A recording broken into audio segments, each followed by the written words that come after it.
What's good, everybody? It's your boy Cafe. Let's talk about it. Blumhouse. Blumhouse. At one point, they was considered the new house of horror movies. They came out swinging with a lot of horror movies that people enjoyed and loved, and not just even horror movies, but just other drama movies. They did other movies that wasn't horror movies that were successful as well. But they were the new production house, and they were mainly known for their horror movies that people were talking about, that people was running over there to do productions with them, collaborations, everything. But as of lately, Blumhouse has been in a very bad situation. And that bad situation is they're now being known for a string of flops and bad movies instead of the hits that they was putting out. I had a chance to check out the movie Afraid done by them, and I'm just gonna say this. That was a very bad movie. That movie should not even went to the theaters. That was something that you can watch on streaming. It was a good idea, but the way it was put together was not good. So if you're wondering about the movie Afraid, wait till it come on streaming. Don't waste your time to go check it out. Now, the question that everybody wants to know is what happened to Blumhouse?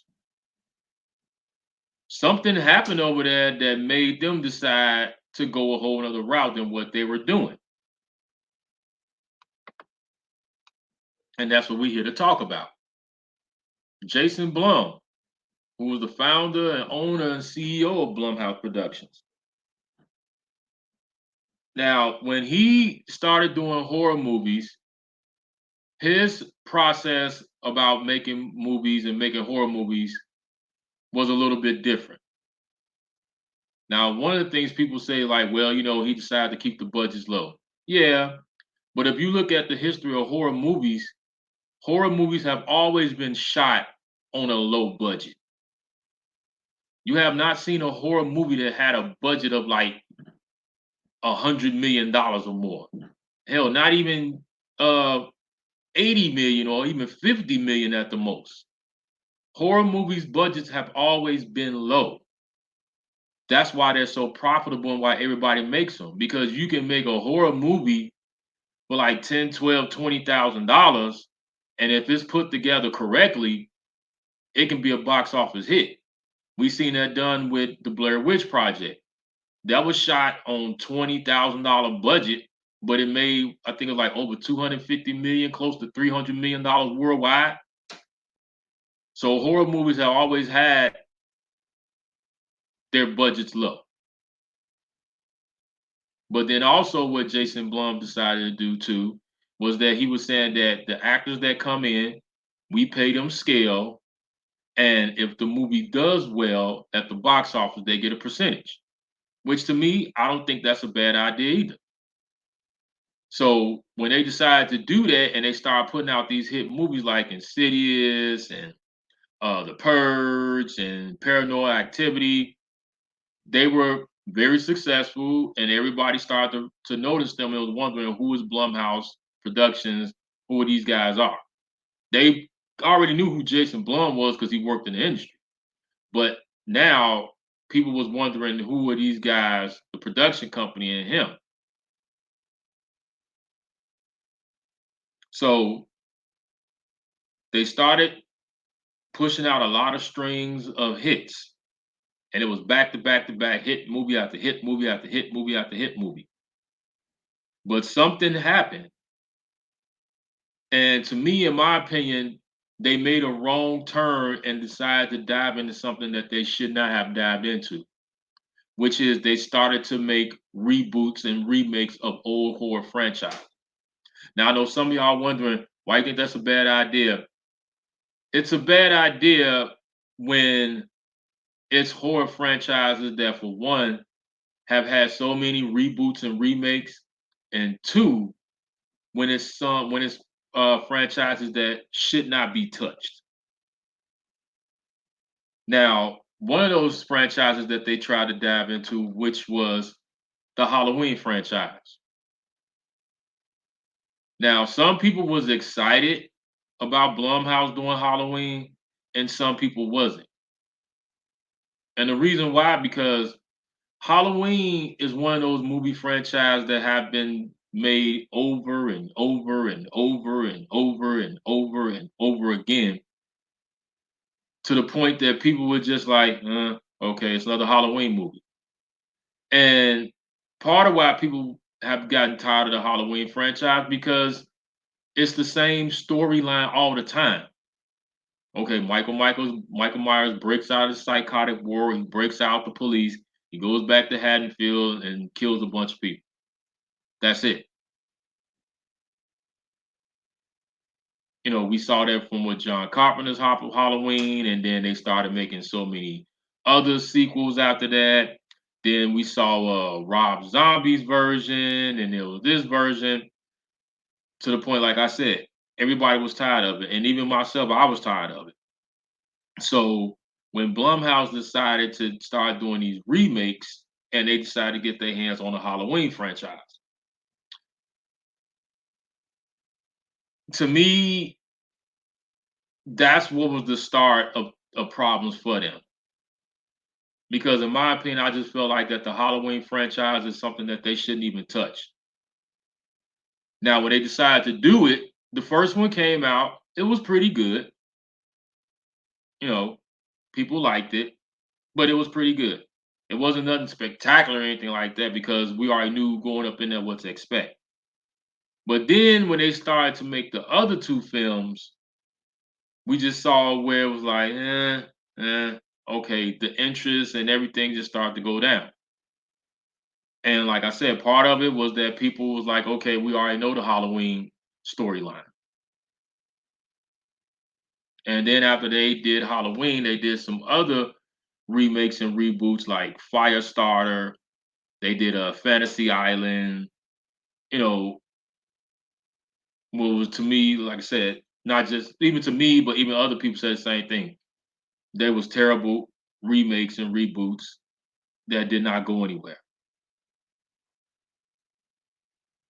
So now Blumhouse has put themselves in a situation, because when they make a movie now, they don't have that audience, they don't have that hype, they don't have that anticipation that people want to see, and that people are excited to see a Blumhouse movie.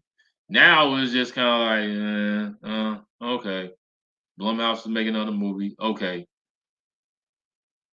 And we're starting to see that, because not only does fans have turned away from it, but they see it also in the box office numbers. The Blumhouse name, when it regards to horror, is not drawing the eyeballs and the audience to the theaters like they used to. Like now with the movie Afraid that I was telling you guys about. That movie is another brick for Blumhouse, because it opened to such extremely low ratings.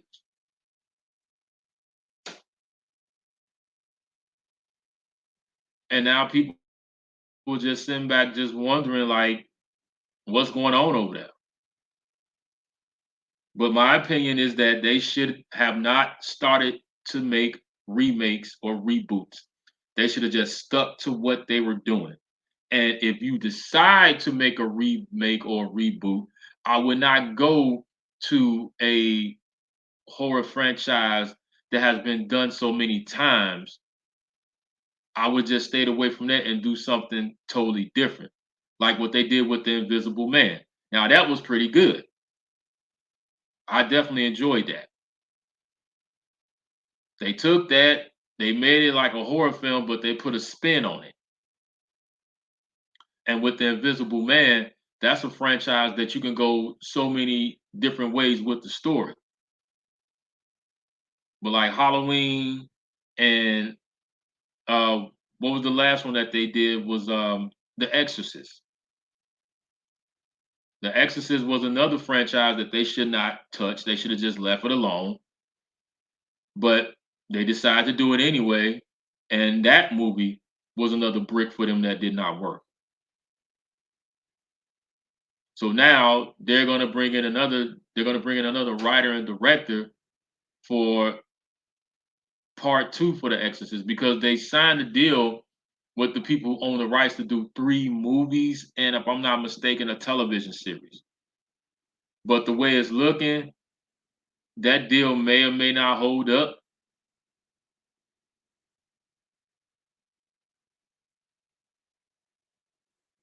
And if they're gonna continue going that route, they gotta come up with ways to sell this movie. Now they did. Now David Gordon Green, who did Halloween, he did the first Exorcist film, but he's not going to be on that project no more. So they're going to bring in somebody else.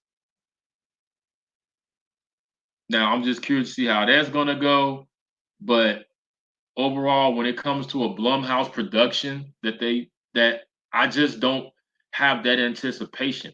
I just don't have that excitement to see it like I used to. I'm just not into it like A24 movies.